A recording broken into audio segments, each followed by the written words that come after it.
আসুন, আজ আপনাকে আমি একটা গল্প শোনাই।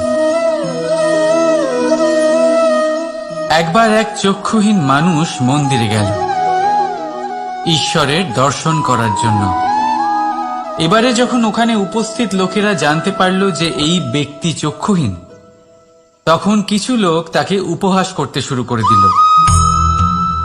যে ব্যক্তি সম্পূর্ণরূপে দৃষ্টিহীন, সে কি করতে এসেছে এখানে? হয়তো সে ঈশ্বরের কাছে নালিশ করতে এসেছে যে কেন আপনি আমার দৃষ্টি কেড়ে নিলেন। কিন্তু এই সকল কথায় সেই চক্ষুহীন ব্যক্তি নিজেকে নিরাশ হতে দিল না। সে হাসল আর শুধুমাত্র একটাই কথা বলল সে, মানলাম যে আমার ভাগ্য আমার থেকে আমার দৃষ্টি কেড়ে নিয়েছে, কিন্তু আমি অভাগা নই, কারণ আমার ঈশ্বর, উনি আমায় দেখতে পাচ্ছেন।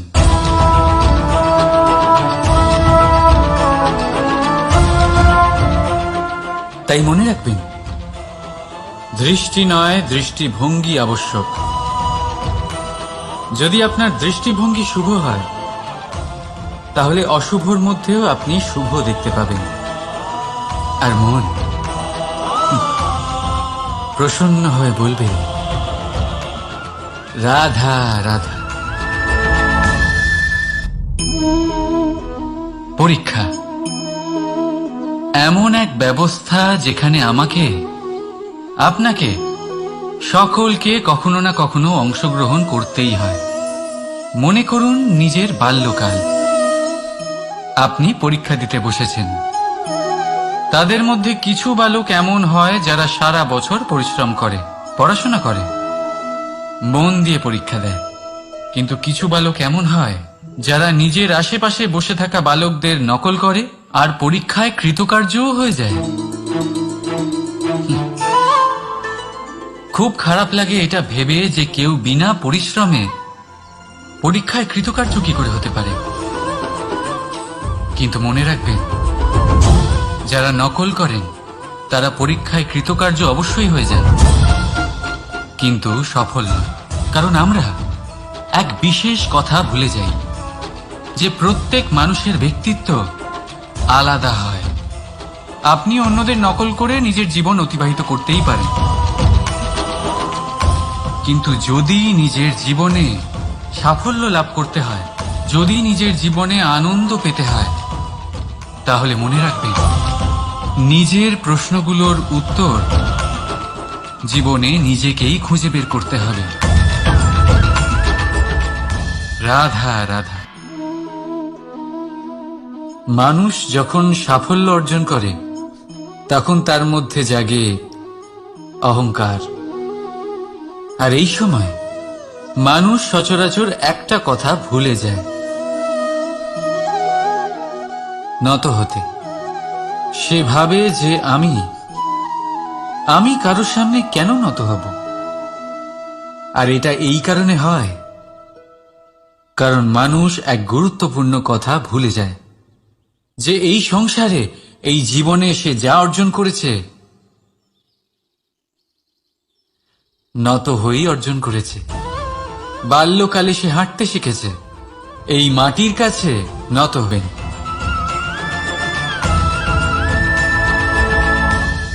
রাধা রাধা।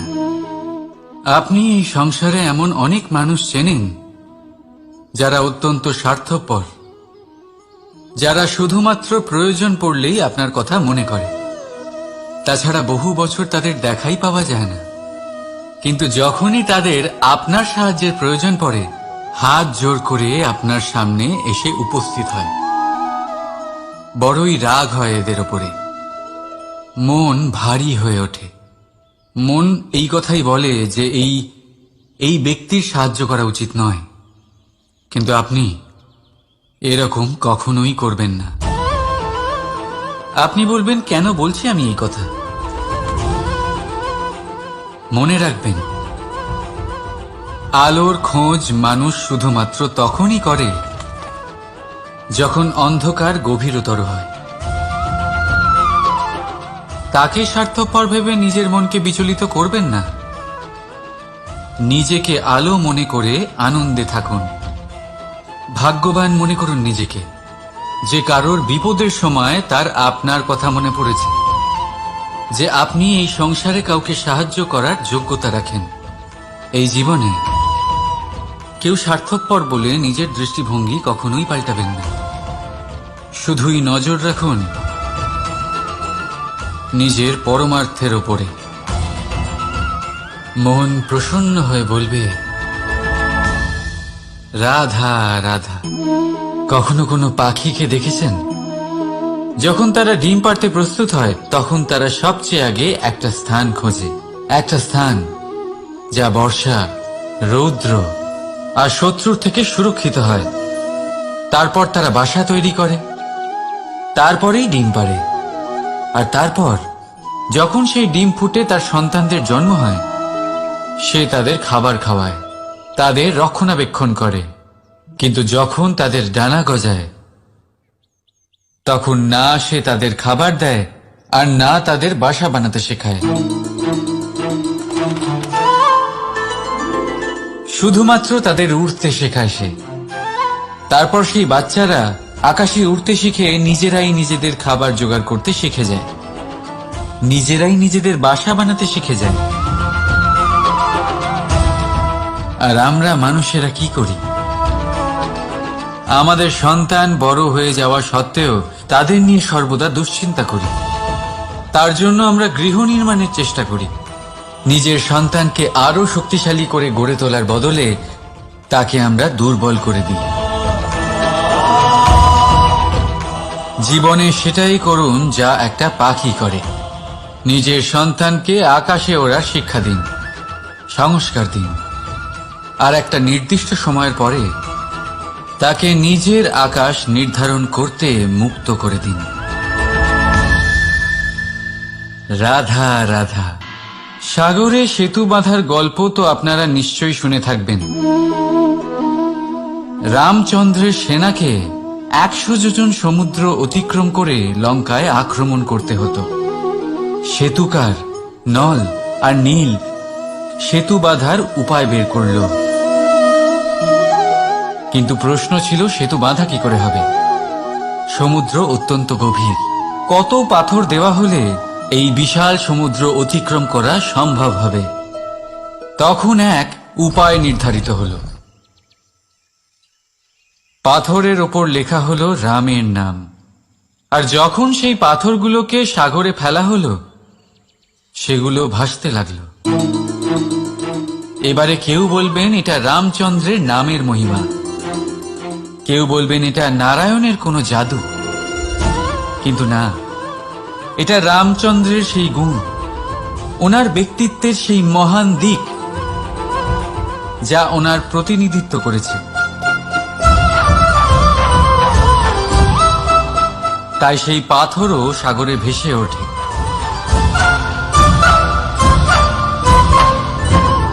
ঠিক সেইভাবেই যেখানে আমরা থাকি না, সেখানে আমাদের গুণ আমাদের প্রতিনিধিত্ব করে। আমাদের নামের শক্তি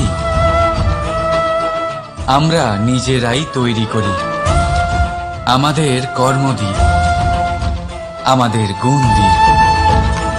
এবার সিদ্ধান্ত আপনার, যে আপনার নামের সাহায্যে কেউ বিপদ থেকে উদ্ধার হবে, নাকি আপনার দুষ্কর্মের ফলে কেউ ডুবে যাবে। ভালো করে ভেবে দেখুন। রাধা রাধা।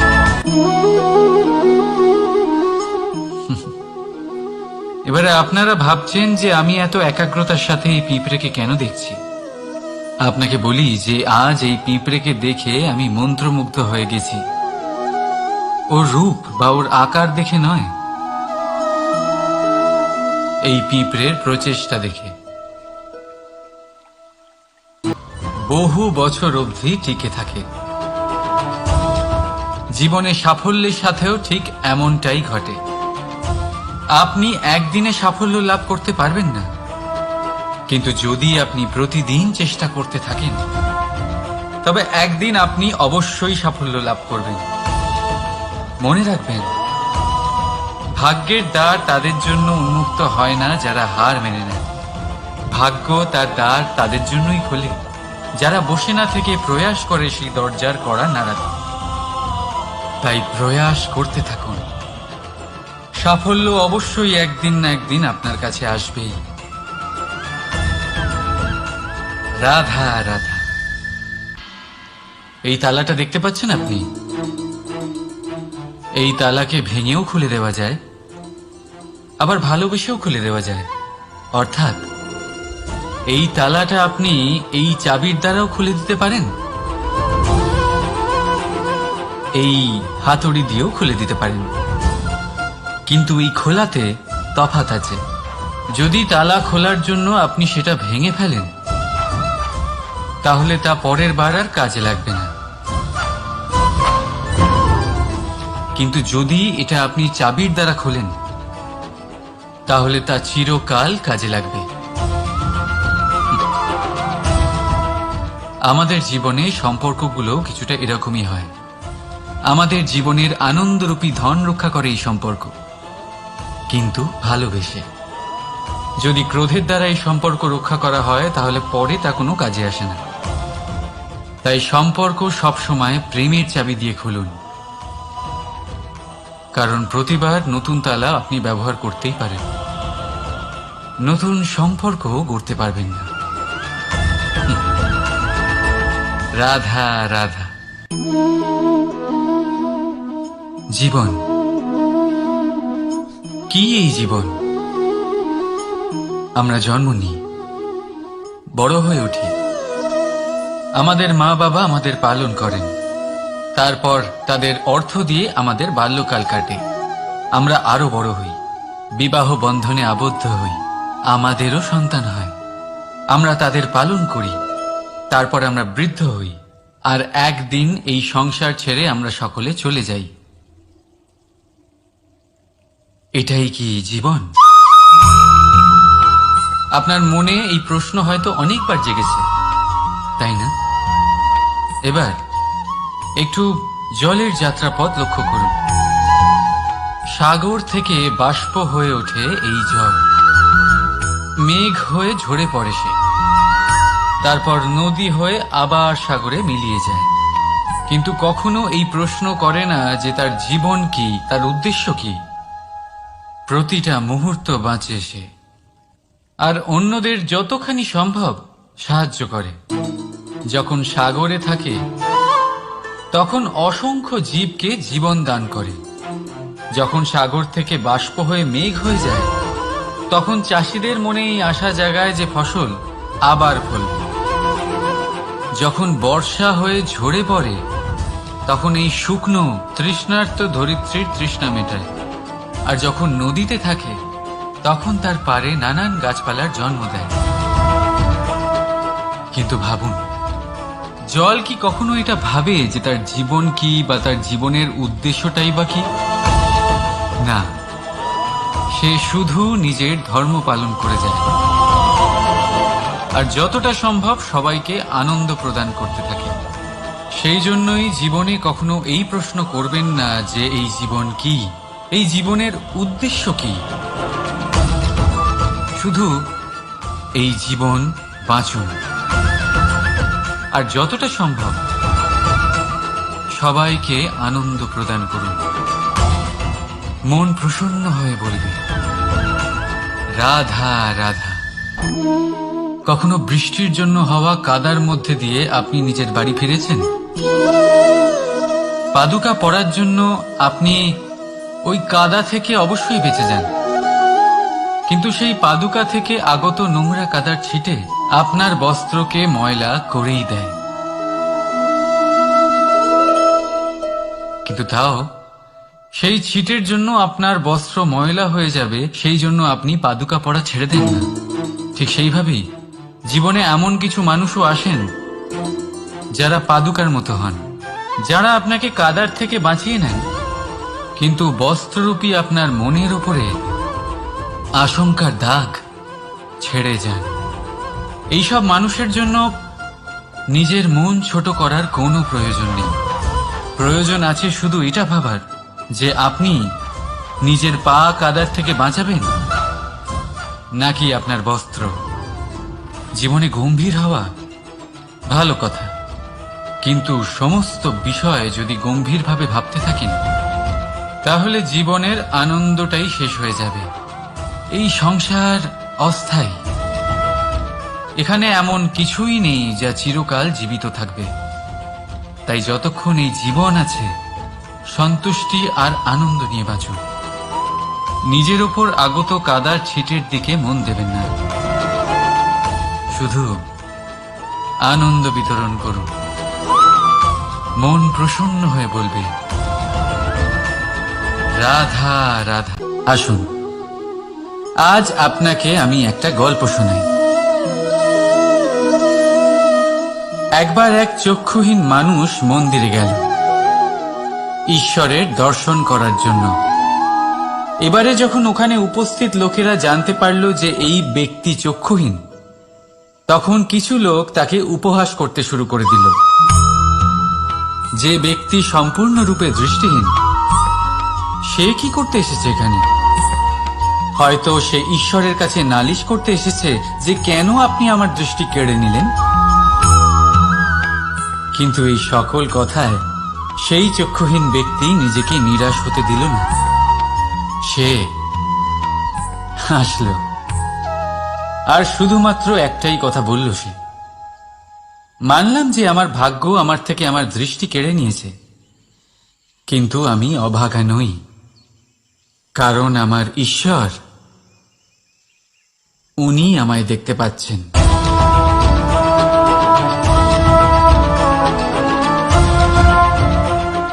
তাই মনে রাখবেন, দৃষ্টি নয় দৃষ্টিভঙ্গি আবশ্যক। যদি আপনার দৃষ্টিভঙ্গি শুভ হয় তাহলে অশুভর মধ্যেও আপনি শুভ দেখতে পাবেন। আর মন প্রসন্ন হয়ে বলবে রাধা রাধা। পরীক্ষা এমন এক ব্যবস্থা যেখানে আমাকে, আপনাকে, সকলকে কখনো না কখনো অংশগ্রহণ করতেই হয়। মনে করুন নিজের বাল্যকাল। আপনি পরীক্ষা দিতে বসেছেন।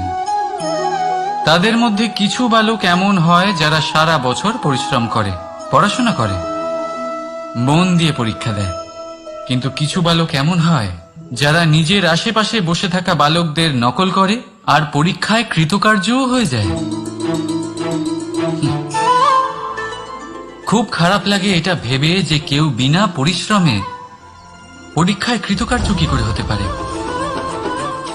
কিন্তু মনে রাখবেন, যারা নকল করেন তারা পরীক্ষায় কৃতকার্য অবশ্যই হয়ে যায়, কিন্তু সফল নয়। কারণ আমরা এক বিশেষ কথা ভুলে যাই যে প্রত্যেক মানুষের ব্যক্তিত্ব আলাদা হয়। আপনি অন্যদের নকল করে নিজের জীবন অতিবাহিত করতেই পারেন, কিন্তু যদি নিজের জীবনে সাফল্য লাভ করতে হয়, যদি নিজের জীবনে আনন্দ পেতে হয়, তাহলে মনে রাখবেন, নিজের প্রশ্নগুলোর উত্তর জীবনে নিজেকেই খুঁজে বের করতে হবে। রাধা রাধা। মানুষ যখন সাফল্য অর্জন করে তখন তার মধ্যে জাগে অহংকার। আর এই সময় মানুষ সচরাচর একটা কথা ভুলে যায়, নত হতে। সে ভাবে যে আমি কারোর সামনে কেন নত হব। আর এটা এই কারণে হয় কারণ মানুষ এক গুরুত্বপূর্ণ কথা ভুলে যায় যে এই সংসারে, এই জীবনে সে যা অর্জন করেছে নত হয়েই অর্জন করেছে। বাল্যকালে সে হাঁটতে শিখেছে এই মাটির কাছে নত হয়ে। পড়ে উঠবেন।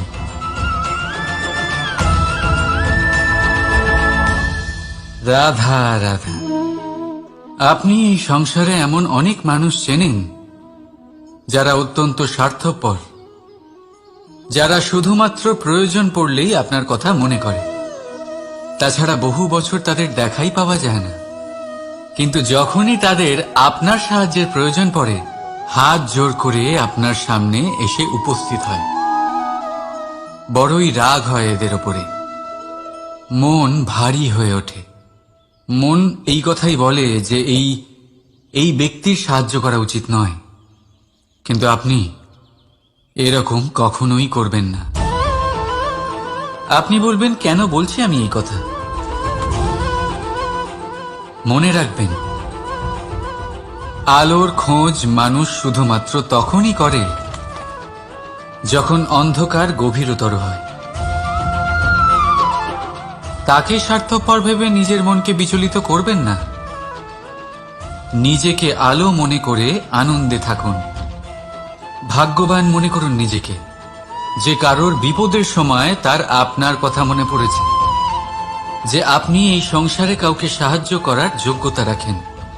এই জীবনে কেউ স্বার্থপর বলে নিজের দৃষ্টিভঙ্গি কখনোই পাল্টাবেন না।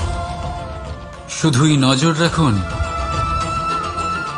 নিজের পরমার্থের ওপরে। মন প্রসন্ন হয়ে বলবে, রাধা রাধা। কখনো কোনো পাখিকে দেখেছেন? যখন তারা ডিম পাড়তে প্রস্তুত হয়, তখন তারা সবচেয়ে আগে একটা স্থান খোঁজে, একটা স্থান যা বর্ষা, রৌদ্র আর শত্রুর থেকে সুরক্ষিত হয়। তারপর তারা বাসা তৈরি করে, তারপরেই ডিম পাড়ে। আর তারপর যখন সেই ডিম ফুটে তার সন্তানদের জন্ম হয়, সে তাদের খাবার খাওয়ায়, তাদের রক্ষণাবেক্ষণ করে। কিন্তু যখন তাদের ডানা গজায়, তখন না সে তাদের খাবার দেয় আর না তাদের বাসা বানাতে শেখায়। শুধুমাত্র তাদের উড়তে শেখায় সে। তারপর সেই বাচ্চারা আকাশে উড়তে শিখে নিজেরাই নিজেদের খাবার জোগাড় করতে শিখে যায়, নিজেরাই নিজেদের বাসা বানাতে শিখে যায়। আর আমরা মানুষেরা কি করি? আমাদের সন্তান বড় হয়ে যাওয়া সত্ত্বেও তাদের নিয়ে সর্বদা দুশ্চিন্তা করি। তার জন্য আমরা গৃহ নির্মাণের চেষ্টা করি। নিজের সন্তানকে আরো শক্তিশালী করে গড়ে তোলার বদলে তাকে আমরা দুর্বল করে দিই। জীবনে সেটাই করুন যা একটা পাখি করে। নিজের সন্তানকে আকাশে ওড়ার শিক্ষা দিন, সংস্কার দিন, আর একটা নির্দিষ্ট সময়ের পরে তাকে নিজের আকাশ নির্ধারণ করতে মুক্ত করে দিন। রাধা রাধা। সাগরে সেতু বাঁধার গল্প তো আপনারা নিশ্চয়ই শুনে থাকবেন। রামচন্দ্রের সেনাকে 100 যোজন সমুদ্র অতিক্রম করে লঙ্কায় আক্রমণ করতে হতো। সেতুকার নল আর নীল সেতু বাঁধার উপায় বের করল, কিন্তু প্রশ্ন ছিল সেতু বাঁধা কি করে হবে? সমুদ্র অত্যন্ত গভীর। কত পাথর দেওয়া হলে এই বিশাল সমুদ্র অতিক্রম করা সম্ভব হবে? তখন এক উপায় নির্ধারিত হল। পাথরের ওপর লেখা হলো রামের নাম। আর যখন সেই পাথরগুলোকে সাগরে ফেলা হলো, সেগুলো ভাসতে লাগলো। এবারে কেউ বলবেন এটা রামচন্দ্রের নামের মহিমা, কেউ বলবেন এটা নারায়ণের কোনো জাদু। কিন্তু না, এটা রামচন্দ্রের সেই গুণ, ওনার ব্যক্তিত্বের সেই মহান দিক যা ওনার প্রতিনিধিত্ব করেছে। তাই সেই পাথরও সাগরে ভেসে ওঠে।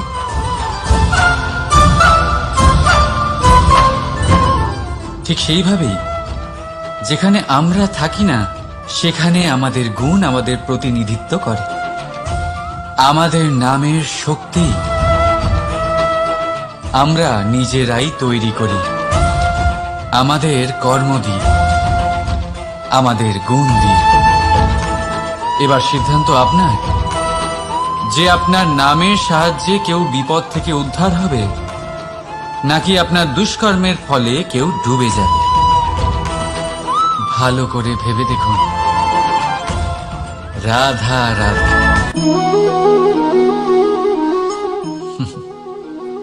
এবারে আপনারা ভাবছেন যে আমি এত একাগ্রতার সাথে এই পিঁপড়েকে কেন দেখছি। আপনাকে বলি যে আজ এই পিঁপড়েকে দেখে আমি মন্ত্রমুগ্ধ হয়ে গেছি। ওর রূপ বা ওর আকার দেখে নয়,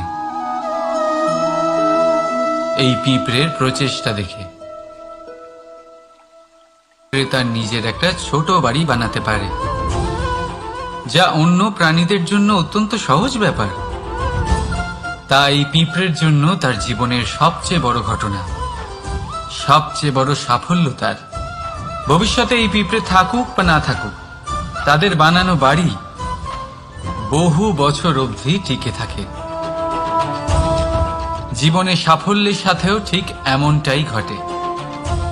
আপনি একদিনে সাফল্য লাভ করতে পারবেন না, কিন্তু যদি আপনি প্রতিদিন চেষ্টা করতে থাকেন, তবে একদিন আপনি অবশ্যই সাফল্য লাভ করবেন। মনে রাখবেন, ভাগ্যের দ্বার তাদের জন্য উন্মুক্ত হয় না যারা হার মেনে নেয়। ভাগ্য তার দ্বার তাদের জন্যই খোলে যারা বসে না থেকে প্রয়াস করে সেই দরজার কড়া নাড়াতে। তাই প্রয়াস করতে থাকুন, সাফল্য অবশ্যই একদিন না একদিন আপনার কাছে আসবেই। রাধা রাধা। এই তালাটা দেখতে পাচ্ছেন আপনি? এই তালাকে ভেঙেও খুলে দেওয়া যায়, আবার ভালোবেসেও খুলে দেওয়া যায়। অর্থাৎ এই তালাটা আপনি এই চাবির দ্বারাও খুলে দিতে পারেন, এই হাতুড়ি দিয়েও খুলে দিতে পারেন।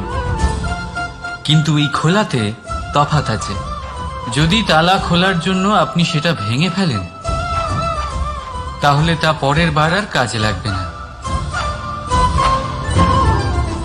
কিন্তু যদি এটা আপনি চাবির দ্বারা খোলেন, তাহলে তা চিরকাল কাজে লাগবে। আমাদের জীবনে সম্পর্কগুলো কিছুটা এরকমই হয়। আমাদের জীবনের আনন্দরূপী ধন রক্ষা করে এই সম্পর্ক, কিন্তু ভালোবেসে। যদি ক্রোধের দ্বারা এই সম্পর্ক রক্ষা করা হয়, তাহলে পরে তা কোনো কাজে আসে না। তাই সম্পর্ক সবসময় প্রেমের চাবি দিয়ে খুলুন, কারণ প্রতিবার নতুন তালা আপনি ব্যবহার করতেই পারেন, নতুন সম্পর্ক গড়তে পারবেন না। রাধা রাধা। জীবন কি? এই জীবন আমরা জন্ম নিই, বড় হয়ে উঠি, আমাদের মা বাবা আমাদের পালন করেন, তারপর তাদের অর্থ দিয়ে আমাদের বাল্যকাল কাটে। আমরা আরো বড় হই, বিবাহ বন্ধনে আবদ্ধ হই, আমাদেরও সন্তান হয়, আমরা তাদের পালন করি, তারপর আমরা বৃদ্ধ হই, আর একদিন এই সংসার ছেড়ে আমরা সকলে চলে যাই। এটাই কি জীবন? আপনার মনে এই প্রশ্ন হয়তো অনেকবার জেগেছে, তাই না? এবার একটু জলের যাত্রাপথ লক্ষ্য করুন। সাগর থেকে বাষ্প হয়ে ওঠে এই জল, মেঘ হয়ে ঝরে পড়ে সে, তারপর নদী হয়ে আবার সাগরে মিলিয়ে যায়।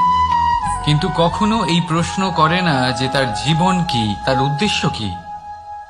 প্রতিটা মুহূর্ত বাঁচে সে, আর অন্যদের যতখানি সম্ভব সাহায্য করে।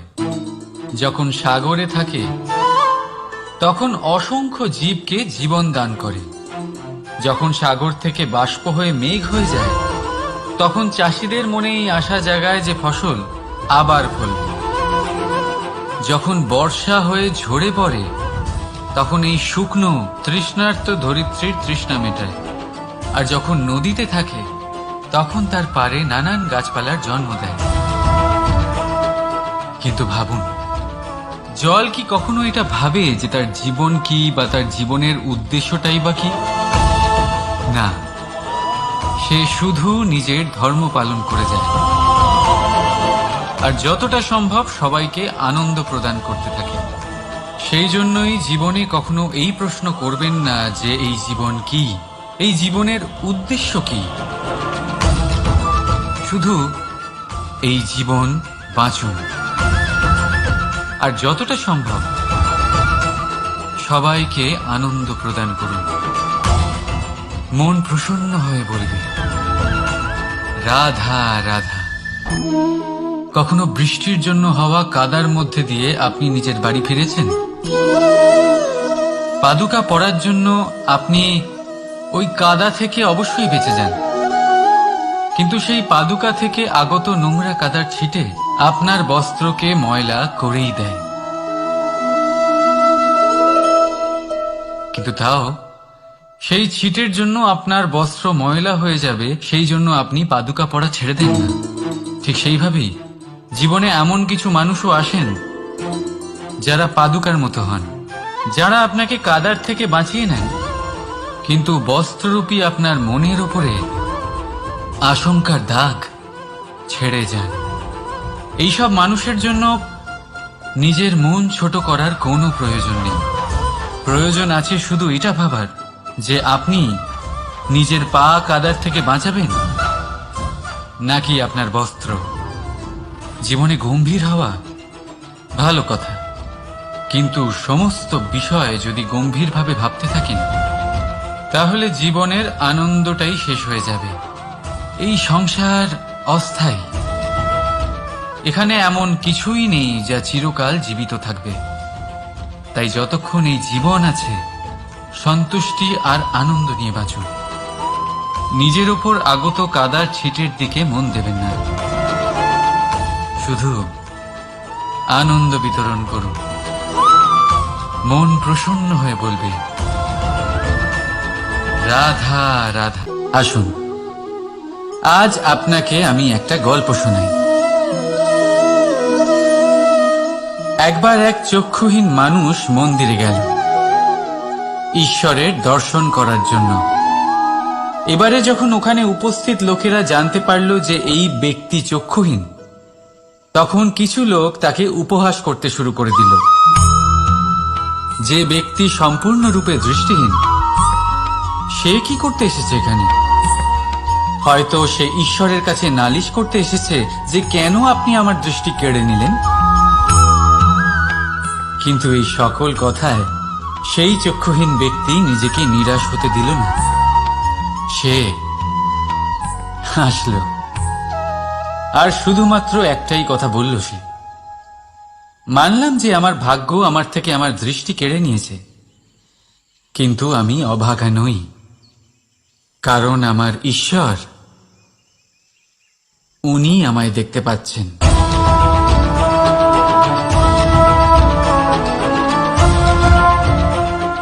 তাই মনে রাখবেন, দৃষ্টি নয় দৃষ্টিভঙ্গি আবশ্যক। যদি আপনার দৃষ্টিভঙ্গি শুভ হয় তাহলে অশুভর মধ্যেও আপনি শুভ দেখতে পাবেন। আর মন প্রসন্ন হয়ে বলবে রাধা রাধা। পরীক্ষা এমন এক ব্যবস্থা যেখানে আমাকে, আপনাকে, সকলকে কখনো না কখনো অংশগ্রহণ করতেই হয়। মনে করুন নিজের বাল্যকাল। আপনি পরীক্ষা দিতে বসেছেন। তাদের মধ্যে কিছু বালক এমন হয় যারা সারা বছর পরিশ্রম করে, পড়াশোনা করে, মন দিয়ে পরীক্ষা দেয়। কিন্তু কিছু বালক এমন হয় যারা নিজের আশেপাশে বসে থাকা বালকদের নকল করে আর পরীক্ষায় কৃতকার্যও হয়ে যায়। খুব খারাপ লাগে এটা ভেবে যে কেউ বিনা পরিশ্রমে পরীক্ষায় কৃতকার্য কি করে হতে পারে। কিন্তু মনে রাখবেন, যারা নকল করেন তারা পরীক্ষায় কৃতকার্য অবশ্যই হয়ে যান, কিন্তু সফল নয়। কারণ আমরা এক বিশেষ কথা ভুলে যাই যে প্রত্যেক মানুষের ব্যক্তিত্ব আলাদা হয়। আপনি অন্যদের নকল করে নিজের জীবন অতিবাহিত করতেই পারেন, কিন্তু যদি নিজের জীবনে সাফল্য লাভ করতে হয়, যদি নিজের জীবনে আনন্দ পেতে হয়, তাহলে মনে রাখবেন, নিজের প্রশ্নগুলোর উত্তর জীবনে নিজেকেই খুঁজে বের করতে হবে। রাধা রাধা। মানুষ যখন সাফল্য অর্জন করে তখন তার মধ্যে জাগে অহংকার, আর এই সময় মানুষ সচরাচর একটা কথা ভুলে যায়, নত হতে। সে ভাবে যে আমি কারোর সামনে কেন নত হব। আর এটা এই কারণে হয় কারণ মানুষ এক গুরুত্বপূর্ণ কথা ভুলে যায়, যে এই সংসারে, এই জীবনে সে যা অর্জন করেছে নত হয়েই অর্জন করেছে। বাল্যকালে সে হাঁটতে শিখেছে, এই মাটির কাছে নত উঠবেন।